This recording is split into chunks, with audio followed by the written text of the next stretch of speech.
Ahoj všichni, jdeme si udělat náramek z gumiček. Vezmeme si gumičku, jdeme si takhle přes prst jeden a dáme si to i přes druhý, ale zatočíme to jedno.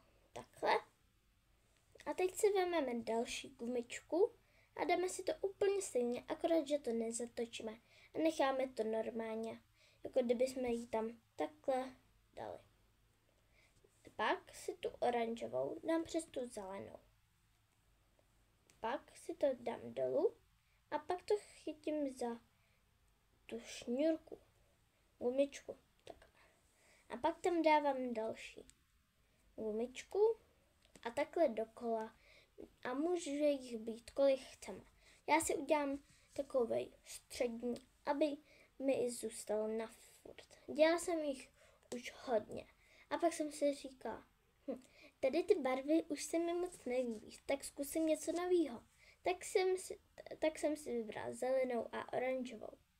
Tak, už toho mám tohle, tak si to takhle už nechám to a vždycky si to můžu stáhnout dolů.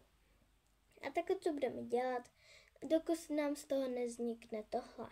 Můžeme na to použít kolik chceme, já mám 9 zelených a 9 oranžových. Tak já furt jdu, tak jdeme to dělat. Tak už mi z toho vzniká takovejhle provázek a ukážu vám ho, až ho budu mít hotový. Už mi tady zbývá fakt jako maličko těch gumiček. Tak vám to ukážu za chvilku, jak to bude vypadat. Tak, už to mám takhle, už jenom pár posledních gumiček a budu to mít za chvilku hotový. Ten provázek, ten základ, který na to potřebuji. Tak, už to mám hotový. Zdá se vám to dlouhý? Mně docela taky. Tak, teď si vezmeme to a dáme to k tomu prstu, ale dáme to až pod něj. Takhle. A teď vezmeme to horní a nemám z toho takovýhle provázek a můžeme si s tím takhle hrát. Nebo můžete si ho nechat takhle. A teď si to chytneme takhle, jak se to držím. Nebo si to můžeme sundat a vzít si to a tu jednu dát pod takhle dovnitř.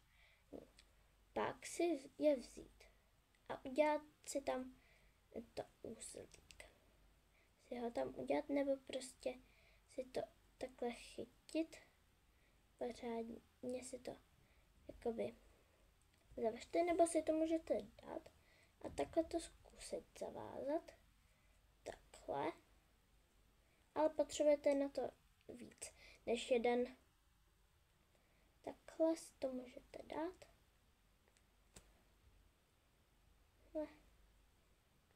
Dát si to tam.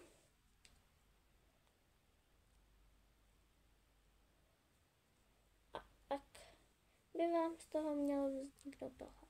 Podle toho, jak to děláte, můžete mít takhle, i to můžete mít, že tady jeden bude mít. Já to mám takhle a je to příjemné. Kdo by tam nechtěl mít tohle, já to tam mám radši, někdy si to ustříhávám, ale mám to tam radši, protože vlastně, když mi se to rozváže, tak si to můžu zpátky jako zavázat. A takhle, kdyby jsem to ustřihla, tak by jsem přišla o gumičku. Tak, vypadá to takhle.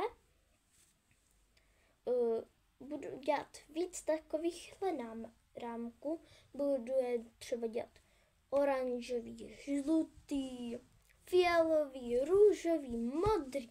Všechny barvy, které najdu tady. A tohle byl první náramek. Tak ahoj! Doufám, že se vám tady to video líbilo. Dejte like a odběr a u dalších videích. Tak ahoj!